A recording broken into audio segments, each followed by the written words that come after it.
Hi masters, అందరికీ నమస్తే. Welcome to JPS wisdom. మన స్వాధ్యాయ యోగాలో న్యూ ఏజ్ విజ్డమ్ అయినటువంటి సన్షైన్ బిఫోర్ ది డాన్, తెలుగులో నక్షత్ర లోకాలు అనేటువంటి అద్భుతమైన జ్ఞానాన్ని అందుకుంటున్నాం. ఇప్పటి వరకు మనము 10 భాగాలు కంప్లీట్ చేసుకున్నాం. ఈరోజు 11వ భాగం. నిన్నటి భాగంలో ఎసేనియా వాళ్ళ టీం భూలోకానికి రావటానికి సిద్ధమవుతుంటారు. అలాగే ఎసేనియా వాళ్ళ తండ్రి మధ్య జరిగినటువంటి సంభాషణ, వారి యొక్క భావోద్వేగాల గురించి తెలుసుకున్నాము. అలాగే డార్క్ ఫోర్స్ ప్రభావం సిరియన్లో ఎలా ఉంది, వారి వల్ల ఎటువంటి ఇబ్బందులు ఫేస్ చేస్తున్నాం అని చెప్పుకుంటారు.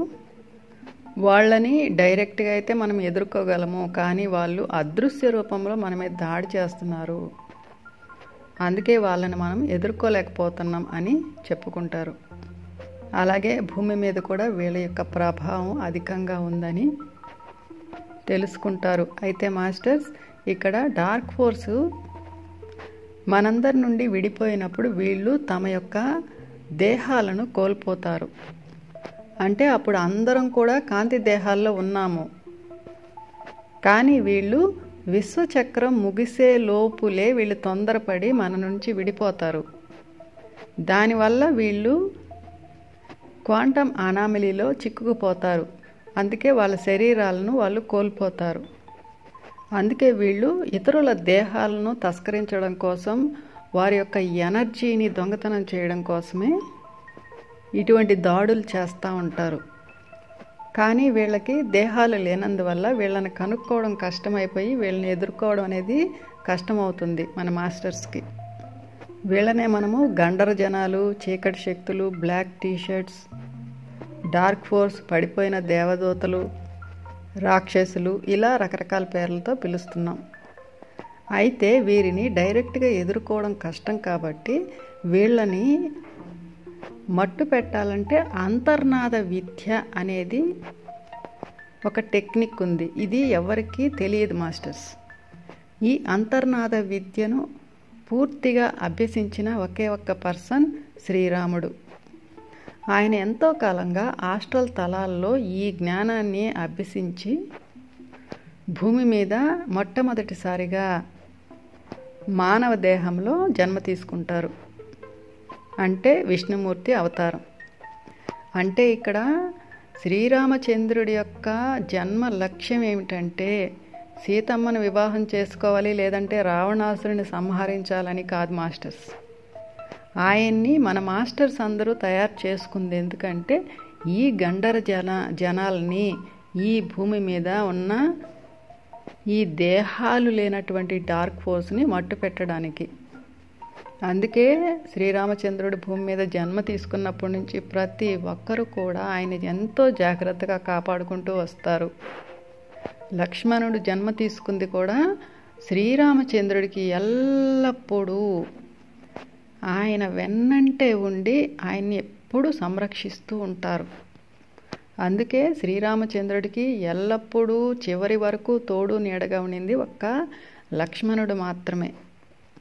ఈ అంతర్నాద విద్యతో వీళ్ళని సంహరించాలి కాబట్టి చిన్న వయసులోనే ఆయన్ని ట్రైన్ చేసి 14 సంవత్సరాలకే ఆయన్ని ఆ యాగానికి తీసుకెళ్తారు. ఎవరైతే ఈ భూలోక కళ్యాణం కోసం చేస్తున్నటువంటి యజ్ఞ యాగాదులను జరగనివ్వకుండా అడ్డుపడుతూ వాటిని నాశనం చేస్తున్నారో వాళ్ళని శ్రీరామచంద్రుడు సంహరిస్తాడు తన అంతర్నాద విద్యతో. అలాగే ఇక్కడ ఇంకొక విషయం మనం గ్రహించాలి మాస్టర్స్. ఎసేనియా 1,00,000 సంవత్సరాల తర్వాత భూమి మీద ఏం జరగబోతుంది, తన జన్మల పరంపర అన్నీ చూసుకోగల గ్రేట్ థాట్ కలిగి ఉండి కూడా భూమి మీద మానవ జన్మ తీసుకోవడానికి సిద్ధమైంది అంటే కేవలం తన DNA యాక్టివేషన్ కోసం. అంటే మనమంతా అర్థం చేసుకోవాల్సింది, మనకి DNA యాక్టివేషన్ అనేది ఎంత ఇంపార్టెంట్ అనేది మనం తప్పకుండా అర్థం చేసుకోవాలి మాస్టర్స్. ఈ DNA యాక్టివేషన్ కోసం 1,00,000 సంవత్సరాల నుంచే ప్రిపేర్ అయ్యారు, అప్పటి నుంచే ఈ భూమి మీద జన్మలు తీసుకుంటున్నారు వాళ్ళు. అంటే ఇంకా మనం కూడా అందుకే వచ్చాము. ఇప్పుడు భూమి ఎంత అద్భుత స్థితిలో ఉందంటే, ఇప్పుడు కానీ మనము అసెండ్ అయితే మనం డైరెక్ట్గా 9వ తలంకి వెళ్ళిపోతాం మాస్టర్స్. అంటే మనం పరమపద సోపానం ఎక్కేస్తాం. అంత అద్భుతమైన ఈ మానవ దేహంలో ఈ భూమి యొక్క హై ఫ్రీక్వెన్సీలో మనం ఉన్నాం.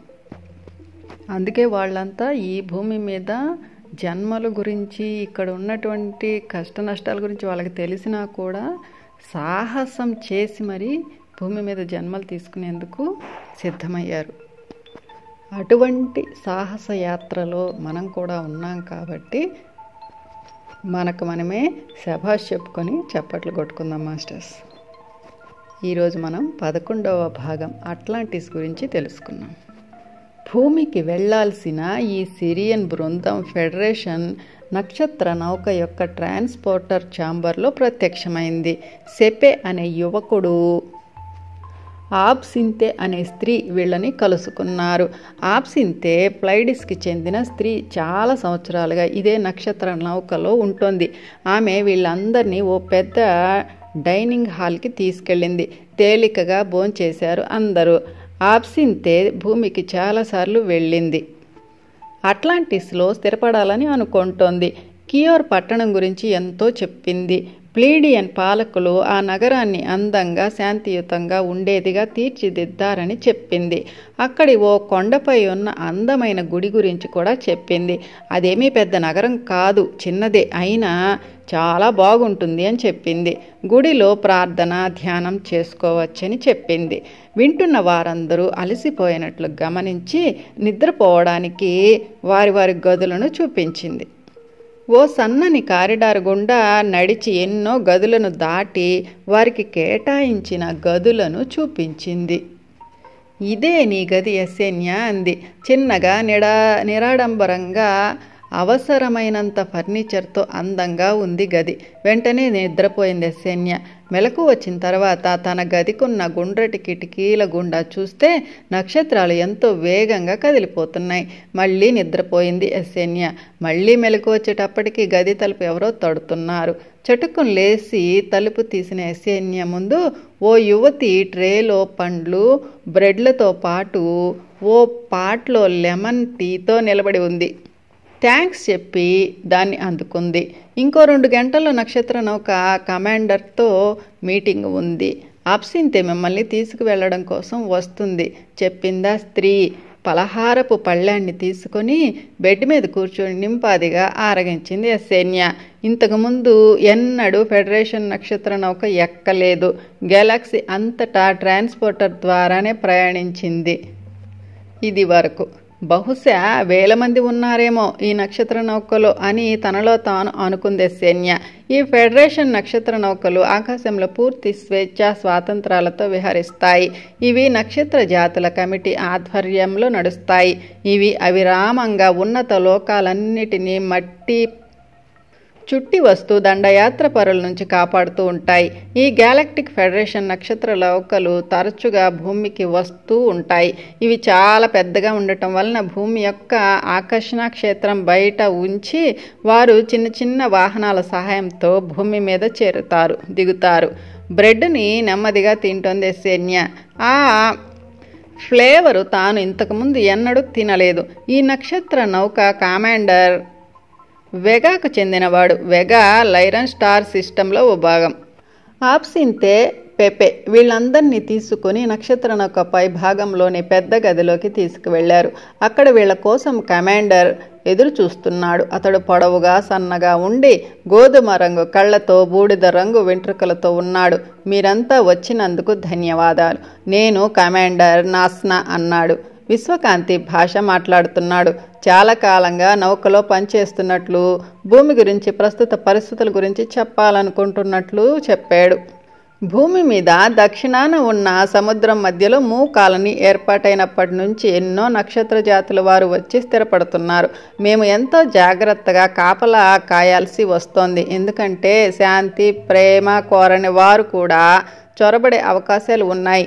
వాళ్ళు మన నక్షత్ర నౌకలను ధ్వంసం చేసి భూమి మీదకు వస్తున్నారు. కాబట్టి భూమి మీద మన కాలనీలను సంరక్షించుకోవడం కష్టమైపోతోంది. 3వ పరిమాణ సాంద్రత అక్కడ దాక్కోవడానికి చాలా దారులు కల్పిస్తోంది. మేము మా శక్తి వంచన లేకుండా కృషి చేస్తున్నాం. అయితే నేను మీ అందరినీ జాగ్రత్తగా ఉండమని చెప్తున్నాను. అన్ని పరిస్థితులను, అందరి వ్యక్తులను మీ సమాజావబోధన ద్వారా గమనించండి చెబుతున్నాడు కమాండర్ నాస్నా. అసిమియస్ జాగ్రత్తగా వింటున్నవాడల్లా ఎసెన్యా కేసి ఓసారి చూశాడు. మిమ్మల్ని హెచ్చరించినందుకు ధన్యవాదాలు వాస్నా అన్నాడు. మమ్మల్ని హెచ్చరించినందుకు.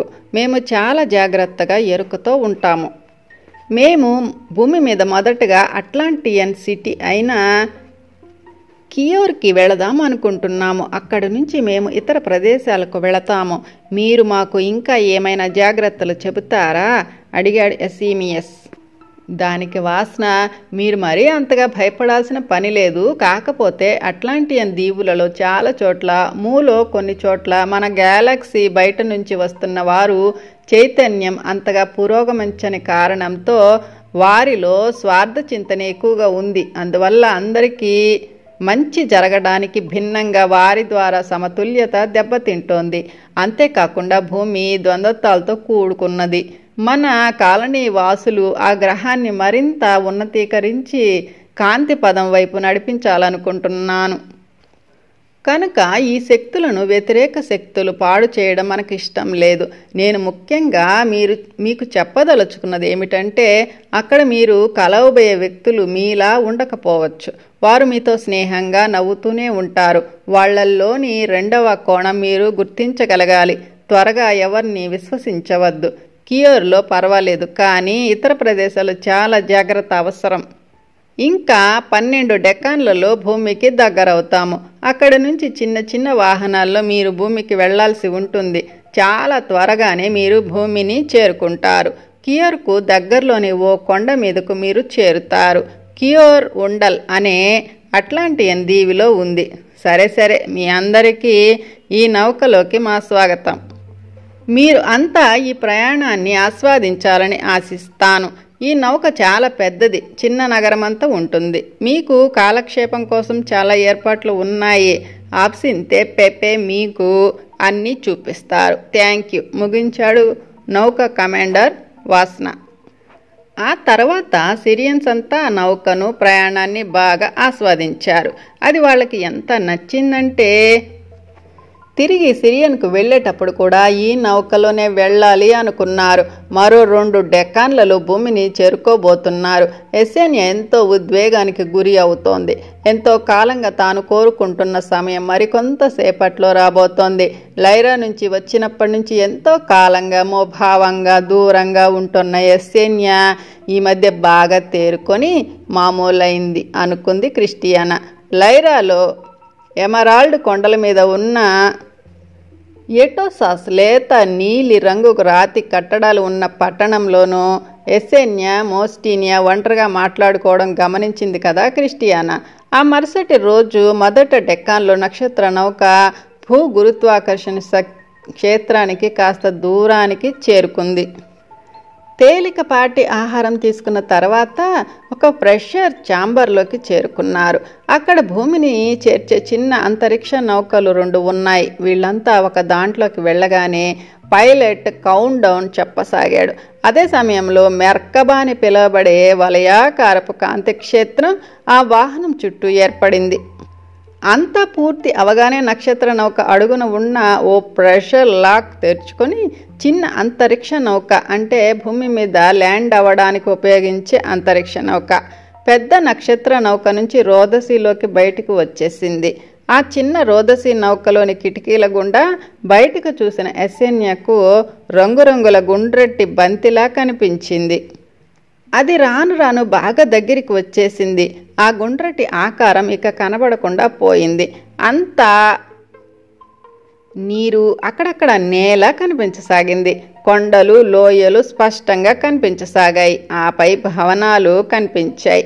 ఓ పెద్ద పట్టణం చుట్టూరా 3 బంగారు ఇత్తడి గోడలు భూమి యొక్క సూర్యుని కాంతిలో మెరుస్తూ కనిపించింది. ఆ పట్టణానికి కాస్త దూరంలో ఆపారు. ఆ రోదసీ నౌక నెమ్మదిగా ల్యాండ్ అయింది. వాళ్ల కోసం ఎదురు చూస్తూ ఓ పొలం అంచున నిలబడి కియోర్ పట్టణ ప్రతినిధులు కనిపించారు. కియోర్ను సూర్యుడి నగరం అని పిలుస్తారు. వీళ్లకు స్వాగతం పలకడానికి వచ్చిన వారిలో రాయ్ యొక్క అంకులున్నాడు. రాయ్ చాలా సంతోషంగా కనిపించాడు. వారు ఓ చిన్నపాటి స్వాగతోపన్యాసం పలికారు. ఆ మరుసటి రోజు వీళ్ల గౌరవార్థం ఓ విందు ఉంటుంది. అక్కడ నుంచి వీళ్ళు మరో వాహనంలో ప్రయాణించారు. అడవి గుండా పచ్చని పొలాల గుండా కియోర్ వైపు సాగింది ఆ వాహనం. దూరం నుంచి కియోర్ బంగారు రంగు కాంతిలో మెరిసిపోతోంది. దగ్గరకు వెళ్లే కొద్దీ ఆ పట్టణం మధ్యలో ఎత్తైన ఓ కొండ మీదున్న గుడి గోపురానికి కప్పిన లోహపు రేకు మీద సూర్యుడి కిరణాలు పడి ఆ కాంతి ప్రతిబింబిస్తోంది అనుకుంది శన్య. ఆ పట్టణం చుట్టూ ఉన్న ఇత్తడి బంగారు లాంటి లోహపు గోడలు 3 బంగారు వలయాల్లా ఉన్నాయి. ఎస్సేన్య మిగతా అందరూ తమకు కనిపిస్తున్న ఆ దృశ్యాలను మాయమర్చి చూడసాగారు. వారు పట్టణాన్ని సమీపిస్తున్న కొద్దీ చాలామంది మనుషులు పొలాల్లో పనిచేస్తున్నారు. పండ్లు కూరగాయల తోటలలో వాళ్ళు నవ్వుతూ అరుస్తూ చేతులు ఊపుతున్నారు. చిన్నపిల్లలు ఈ క్రొత్త వారిని దగ్గరగా చూడడానికి పరిగెత్తుకుంటూ వచ్చారు. వీళ్ళ వాహనం మొదటి బంగారు ద్వారాన్ని దాటగానే నెమ్మదిగా నేల మీద ల్యాండ్ అయింది. అందరూ దిగారు. ఒక వ్యక్తి వీళ్ళకి స్వాగతం చెప్పడానికి సిద్ధంగా ఉన్నారు. ఆయన పేరు ప్లిజా.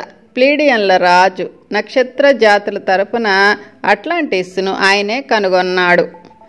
ప్లీజా సన్నగా ఉండి లేత పసుపు రంగు వెంట్రుకలు, ముదురు నీలి రంగు కళ్ళతో ఉన్నాడు. మిమ్మల్ని స్వాగతించడాన్ని నేను గౌరవంగా భావిస్తున్నాను. సీరియస్ ఫ్రెండ్స్ అన్నాడు.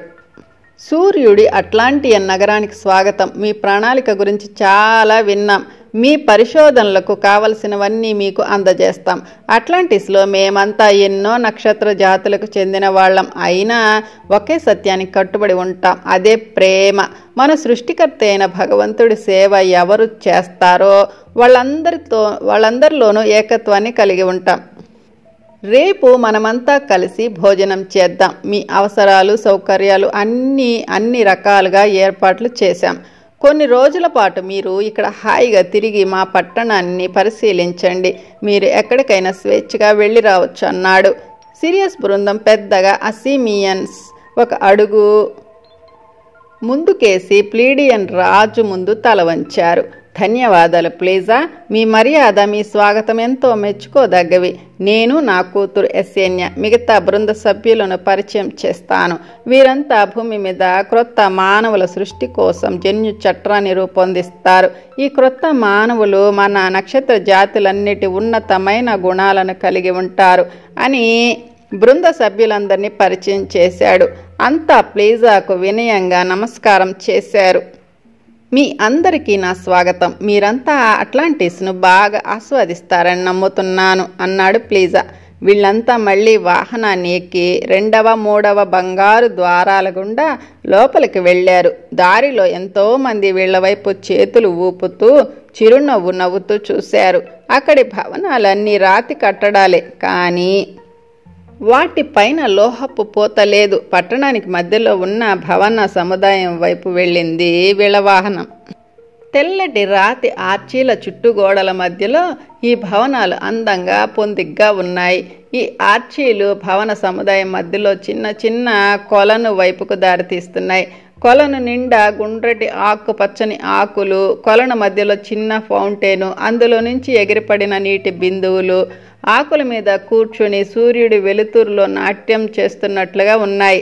భవనాలలో నుంచి ఎంతో మంది బయటికి వస్తున్నారు, బయట నుంచి లోపలికి వెళుతున్నారు. సిరియన్ బృందం కోసం ఏర్పాటైన నిర్దేశకుడు ఫిలిసియో వీరికి కేటాయించిన గదులను చూపించసాగాడు. ఎస్సేన్య, అసీమియస్, రాయ్, క్రిస్టియానా ఒక అపార్ట్మెంట్లో విడిది చేశారు. మరో రోజున్నర కియోర్ నగరాన్ని చూడడం సరిపోయింది. సిరియన్లోని నగరాలతో పోలిస్తే కియోర్ చాలా చిన్నది, కానీ చాలా అందంగా ఉంది. అక్కడక్కడ ఖాళీ ప్రదేశాలు, చెట్లు, పచ్చిక, పూపొదలతో ఆహ్లాదంగా ఉంది. బుల్లి బుల్లి పక్షులు కిలకిలా రావాలతో ఎగురుతూ ఆ ప్రాంతానికి మరింత వన్నె తెస్తున్నాయి. ప్రజల చర్మం సూర్యకాంతికి కమిలిపోయి రంగు మారి ఉంది. ప్రతిరోజు తూర్పున సూర్యోదయం, పశ్చిమాన సూర్యాస్తమయం జరుగుతుంది. మైళ్ల కొలది అలా నడుస్తూ అన్ని మనస్సు పొరల్లో దాచుకుంటూ నడుస్తూ ఉంది యస్సేన్యా. అక్కడి మనుషులలోని ప్రేమ, వారి నుంచి వెలువడుతున్న కాంతి ఆమెకు బాగా నచ్చాయి. ఇంకా పిల్లలు కియోర్ వీధుల్లో ఆడుతూ పాడుతూ నవ్వుతూ కేరింతలు కొడుతూ తిరుగుతున్నారు. వారి ఆత్మల ఉన్నత లక్ష్యాలను మర్చిపోయి ఉన్నారు. వీరంతా ఎన్నో నక్షత్ర మండలాల నుంచి వచ్చిన తల్లిదండ్రులకు భూమి మీద పుట్టారు. వాళ్లల్లో తల్లిదండ్రుల నక్షత్ర జాతుల జన్యు ప్రణాళిక ఉన్నా ఈ 3 పరిమాణాల భూమి మీద పుట్టిన కారణంగా జనన మరణ చట్రంలో తిరుగుతూ వారి ఆత్మ ప్రణాళిక ప్రకారం ఉన్నత చైతన్యాన్ని, కాంతిని భూమికి తీసుకురావలసిన బాధ్యత వారి మీద వేసుకొని వచ్చారు. సరి అయిన సమయంలో భూమి తిరిగి 5వ పరిమాణానికి అధిరోహించినప్పుడు అప్పుడు ఈ నక్షత్ర జాతుల పిల్లలు ఈ శరీరాలలో ఉంటూనే తమ తమ నక్షత్ర మూలాలను, పుట్టుకను గుర్తు తెచ్చుకుంటారు. ఈ జ్ఞాపకం వారి ఆత్మ ప్రణాళికను, జ్ఞానాన్ని ఎరుకలోకి తీసుకువస్తుంది. దానిని దృష్టిలో ఉంచుకొని భూమి అధిరోహణ కోసం తమ వంతు పాత్రను తాము పోషించడానికి వారు సమాయత్తమవుతారు.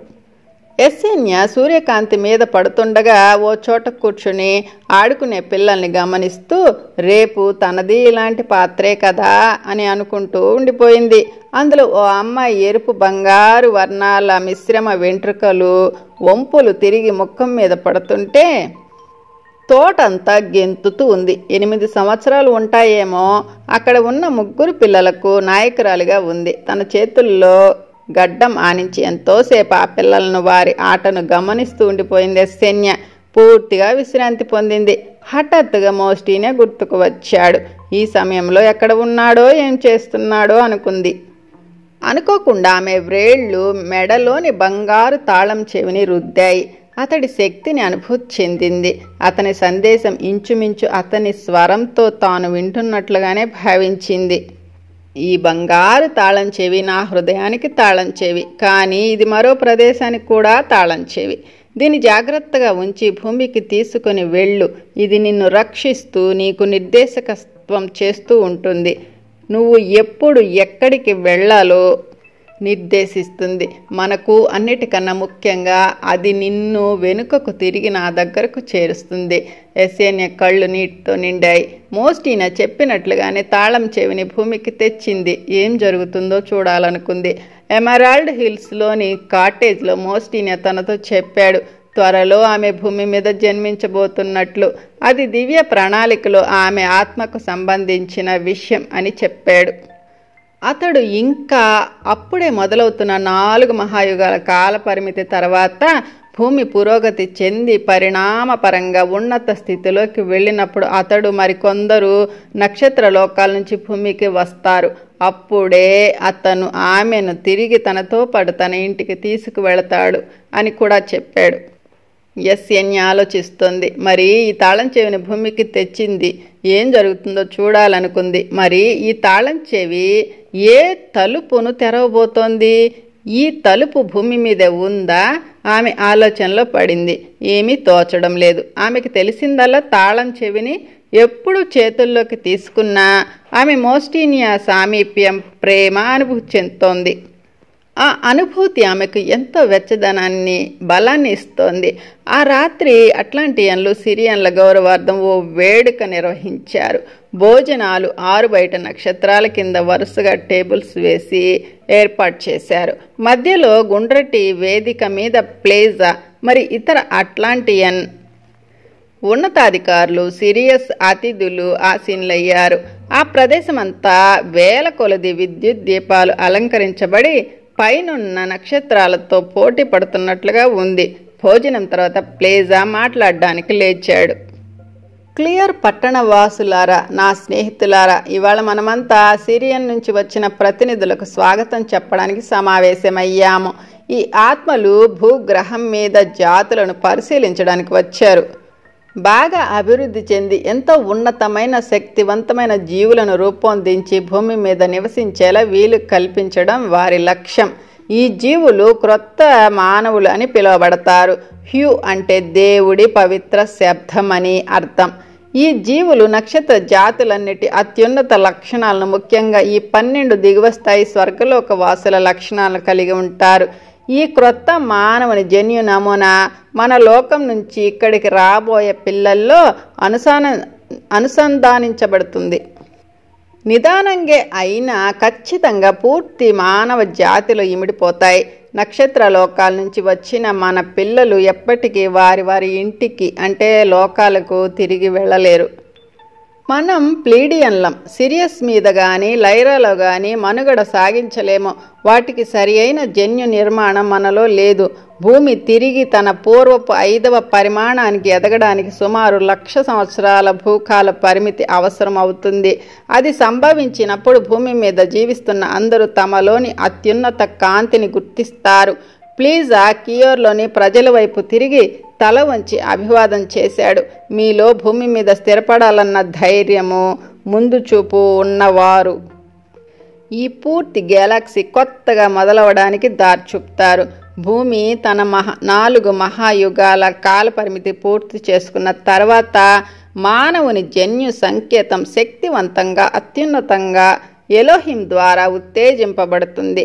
గెలాక్సీ హృదయ భాగంలో ఉన్న ప్రోగ్రామింగ్ సెంటర్ ద్వారా నూతన సృష్టి తాలూకు శక్తివంతమైన శక్తులు భూమి మీద వర్షిస్తాయి. భవిష్యత్తులో మీ ఆత్మలు ఇక్కడ మరో శరీరాల్లో ఉంటాయి. తద్వారా భూమి తాను తీసుకోబోయే చివరి మలుపు కోసం మీరు సాయపడతారు. అట్లాంటిస్ మీది మీ జీవిత కాలాలను గుర్తు చేసుకోవడం మొదలు పెడతారు. సరి అయిన సమయంలో క్రొత్త భూమి మీద మానవులు భగవంతుడు సృష్టించిన ఎన్నో లోకాలలో ప్రయాణించగలుగుతారు. నక్షత్ర లోకాల్లోని మన నగరాలను వారు సందర్శిస్తారు. వారు తమ పిల్లలు, మన కుటుంబం, మన రక్త సంబంధం వారు మనతో వివాహ సంబంధాలు నేర్పుతారు. తద్వారా మన ప్రపంచాలలో వారి 12 పోగుల DNA జన్యు బీజాలను వేస్తారు. ఈ కలయికతో నక్షత్ర జాతుల ప్రజలు, అన్ని పరిమాణాల దిగువ ఉన్నత లోకాల వాళ్ళు అంతా కలిసి ఒకటిగా చేరిస్తారు. ప్లీజా సిరియన్ బృందం వైపు చూశాడు. అసిమియస్కు ఆయన కూతురు ఎస్ఎన్యాను మాట్లాడడానికి ఆహ్వానిస్తున్నారు. అసిమియస్ సిరియస్ కౌన్సిల్లో గొప్ప సభ్యుడు. ఎస్ఎన్యా ఎవరైతే క్రొత్త మానవుని జన్యు సంకేతాన్ని రూపొందించే సమూహపు నాయకురాలు అంటూ వీరిద్దరి కేసి చిరునవ్వుతో తల వంచి అభివాదం చేశాడు. అసిమియస్ ముందుగా మాట్లాడుతూ అట్లాంటిస్ మరి మూ మీద స్థిరపడిన నక్షత్ర జాతులను సిరియస్ కౌన్సిల్ ఉత్సాహపరుస్తూ ప్రోత్సహిస్తుందని, అట్లాంటిస్ మరి మూ మధ్య మరింత సంబంధాలు మెరుగుపరచవలసిన అవసరం ఉందని చెప్పాడు. మూ కూడా ఒక ప్లీడియస్ కాలనీ. ప్లైడిన్లోని 7 నక్షత్రాలు ప్రకంపనల పరంగా భూమి ప్రకంపనలకు దగ్గరగా ఉంటాయి. కాబట్టి 3వ పరిమాణానికి చెందిన భూమి మీద నివసించటం వారికి సులువుగానే ఉంటుంది. భూమి మీద సిరియన్స్, ఆర్కిటూరియన్స్ కూడా మిగతా నక్షత్ర జాతుల వారితో గెలాక్సీ లోపల నుంచి, గెలాక్సీ బయట నుంచి వచ్చిన వారితో కలిసి జీవిస్తున్నారు. భూమి ఇదివరకే భిన్న జాతుల సమ్మేళనంగా ఉంటుంది. వీరికి తోడు స్థానిక భూలోక వాసులు. వారు కూడా ఒకప్పుడు భూమి 5వ పరిమాణానికి చెందినప్పటి రోజుల్లో దిగివచ్చిన నక్షత్ర జాతులే. అసిమియస్ సాగాడు. తమందరికీ ఎంతో ప్రేమగా స్వాగతం చెప్పినందుకు ధన్యవాదాలు తెలుపుతూ ఎస్ఎన్య వంక చూశాడు. కియోర్ జనులారా, నా కూతురు మిగతా సభ్యులను మీకు పరిచయం చేద్దామనుకుంటున్నాను. వీళ్ళంతా జన్యు శాస్త్ర విభాగంలో ఎంతో నిష్ణాతులు. వీరందరూ ఇప్పుడు మీతో మాట్లాడలేరు, కానీ ఎస్ఎన్య మీతో కొన్ని విషయాలు చెప్తుంది. ఎస్ఎన్య లేచి నించుంది. వేదిక మధ్యలోకి నడిచి ప్లీజా మరి ఇతర పెద్దలకేసి చిరునవ్వుతో అభివాదం చేసి మాట్లాడడం మొదలుపెట్టింది. గౌరవనీయులైన అట్లాంటిస్ రాజు ప్లీజా, అట్లాంటిస్ ఉన్నతాధికారులు, మరి కియోర్ పట్టణ ప్రజలకు మీరు చూపిస్తున్న ఆదరాభిమానాలకు, మీ స్వాగతాలకు మా సిరియన్ బృందం తరఫున నేను ధన్యవాదాలు తెలుపుతున్నాను. రేపు మేము మా పరిశోధనలు మొదలు పెడతాం. ఈ గ్రహంలోని విభిన్న మానవుల జన్యు నిర్మాణాన్ని పరిశీలిస్తాం. ఈ వండల్ దీవి మీద మొదట మా పరిశోధనలు జరిపి ఆపై ఇతర అట్లాంటిస్ ప్రదేశాలకు మూకు వెళతాం. భూమి మీద ఇతర ప్రాంతాలలో కూడా ప్రజల DNA నమూనాలను తీసుకుంటాం. దీంతో మేము రూపొందించిన మానవ సృష్టి భూమి మీది అందరి రక్త నమూనాల్లోనూ బాగా అమరిపోతుంది. మీ మధ్య మేము కొంతకాలం మాకు కావలసిన సమాచారం అంతా సమీకరించుకునే వరకు ఉంటాం. ఆపై మేము సిరియన్కి తిరిగి వెళ్ళి ఎలోహింతో కలిసి సృష్టి కార్యక్రమంలో పాల్గొంటాం. ఈ సరికొత్త మానవులు భూమికి వచ్చి మీ పిల్లలతో వివాహ సంబంధాలు నెరిపి నెమ్మదిగా అందరిలోని జన్యు ప్రణాళికతో అనుసంధానమవుతారు. దీంతో అందరిలో 12 పురుగుల DNA జన్యు చట్రం ఉత్తేజితమవుతుంది. మళ్ళీ ఒకసారి మీ అందరికీ మా తరఫున ధన్యవాదాలు. ఇదంతా వేదిక మీద నుంచి మాట్లాడుతుండగానే ఆమె కంటి కొనల నుంచి ఆమెనే చూస్తున్న ఓ వ్యక్తిని గమనించింది. అతను కూడా వేదిక పైన మిగతా అట్లాంటియన్ అధికారుల మధ్యలోనే కూర్చున్నాడు. ఎస్ఎన్ఏ మాట్లాడడం ఆపి కూర్చోగానే అతను ఆమె సీటు వైపు నడిచాడు. అతడు ఆమెను సమీపించగానే ఆమె గుండె క్షణం సేపు కొట్టుకోవడం ఆగింది. దానికి కారణం అతను అచ్చం మోస్టిన్జాన్ లాగే ఉన్నాడు. బహుశా అతని కవల్లేమో. అతడు ఆమెను సమీపించగానే ఆమె లేచి నించుంది. ఎవ్వరూ ఆమె ముఖంలోని ఆశ్చర్యాన్ని గమనించలేదు. ముఖ్యమైన ఉపన్యాసాలు ముగిశాయి కాబట్టి అంతా తమలో తాము మాట్లాడుకోవడంలోనూ కొందరు పచ్చిక మీద నాట్యం చేయడంలోనూ నిమగ్నమై ఉన్నారు. ఆ పొడవైన నల్లటి మనిషి ఆమె ముందు తల వంచి అభివాదం చేసి, నా పేరు క్యాప్రిసియో. ఈ గెలాక్సీలో నేను ఒక వ్యాపారిని. విశ్వంలోని ఎన్నో చోట్ల నుంచి వస్తువులను అట్లాంటిస్ మరి ప్రజల కోసం తెస్తూ ఉంటాను. ఎస్ఎన్యా, ఈ మధ్యనే లైరాకు వెళ్ళాను. అక్కడ నేను నాలాంటి వ్యక్తిని చూసి ఆశ్చర్యపోయాను. అతడు తన పేరు మోస్టినియా అని చెప్పాడు.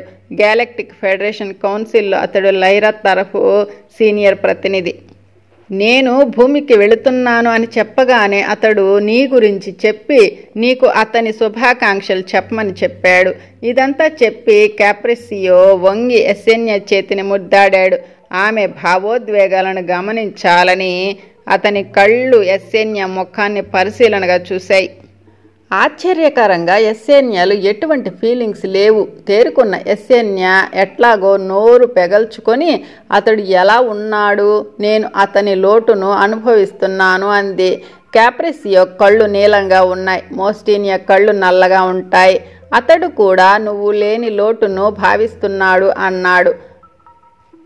ఎస్ఎన్యా, నేను భూమికి వెళుతున్నాను అని తెలియగానే అతడు నీ గురించి చెప్పడం మొదలుపెట్టాడు. అతని కళ్ళల్లో ఎంతో మెరుపు. అతడు నీకు ఇమ్మని నాకు ఉత్తరం ఇచ్చాడు. ఇప్పుడు అది నా దగ్గర లేదు. రేపు మీకు అది తెచ్చి ఇస్తాను అన్నాడు. ఓ అలాగే, తప్పకుండా అంది ఎస్ఎన్యా. ఆమె కళ్ళల్లో నీళ్లు. కృతజ్ఞురాలిని. ఒకవేళ మీరు గనక మళ్ళీ లైరాకు తిరిగి వెళితే నా నుంచి అతనికి ఒక లెటరు తీసుకువెళతారా అడిగింది. క్షమించండి, నేను చాలా కాలం వరకు లైరాకు వెళ్ళడం లేదు. నేను భూమి మీదేవో క్రొత్త ప్రణాళిక మొదలు పెడుతున్నాను. నేను మళ్ళీ లైరాకు ఎప్పుడు వెళతానో ఇప్పుడే చెప్పలేను అన్నాడు క్యాప్రిసియో. నా అపార్ట్మెంట్కి ఎప్పుడు వస్తారు అడిగింది ఎస్ఎన్యా. రేపు. మేము బయటికి వెళ్ళాలనుకుంటున్నాము అంది. క్షమించండి, నేను ముందుగా రాలేను. సాయంకాలం వస్తాను. మీరు ఎక్కడ బస చేసింది నాకు తెలుసు అన్నాడు క్యాప్రిసియో. Thank you. మరి బై క్యాప్రిసియో అంది ఎస్ఎన్యా. ఇంకా అందరూ ఎవరి బసకు వారు వెళ్ళిపోయారు. తన గదిలో కూర్చొని ఇదంతా ఆలోచించింది. ఆలోచిస్తూనే నిద్రపోయింది ఎస్ఎన్యా. సిరియస్తో పోలిస్తే భూమిపై రాత్రి వేళలు చాలా తక్కువ. అందుకే ఉదయం లేచాక కూడా అలసటగా అనిపించింది ఎస్ఎన్యాకు.